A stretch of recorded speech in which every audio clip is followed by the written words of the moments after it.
রবিবার রেল যাত্রীদের জন্য গুরুত্বপূর্ণ সতর্কতা। বহরমপুর কোর্ট রেলওয়ে স্টেশন সূত্রে জানানো হয়েছে, লালগোলা শিয়ালদা শাখায় LHS কাজের জন্য নেওয়া হয়েছে 6 ঘন্টা ট্রাফিক ও পাওয়ার ব্লক। সকাল 9:50 থেকে বিকেল 3:50 চলবে এই পাওয়ার ব্লক। এই পাওয়ার ব্লকের কারণে বাতিল করা হয়েছে 31861 up Krishnanagar city junction Lalgola এবং 31864 down Lalgola Krishnanagar city junction. পাশাপাশি 53175 আপ শিয়ালদা লালগোলা এবং 53178 down Lalgola Sealdah.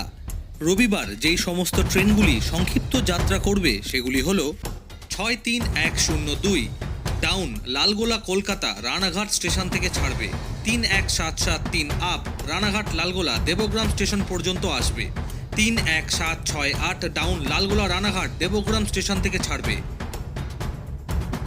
63107 up Sealdah Lalgola MEMU Debagram station পর্যন্ত আসবে, 63104 ডাউন লালগোলা শিয়ালদা মেমু দেবগ্রাম স্টেশন থেকে ছাড়বে, 31769 আপ রানাঘাট লালগোলা দেবগ্রাম স্টেশন পর্যন্ত আসবে, 31770 ডাউন লালগোলা রানাঘাট দেবগ্রাম স্টেশন থেকে ছাড়বে, 31774 ডাউন লালগোলা রানাঘাট ব্লক শেষ না হওয়া পর্যন্ত যাত্রাপথ নিয়ন্ত্রিত হবে।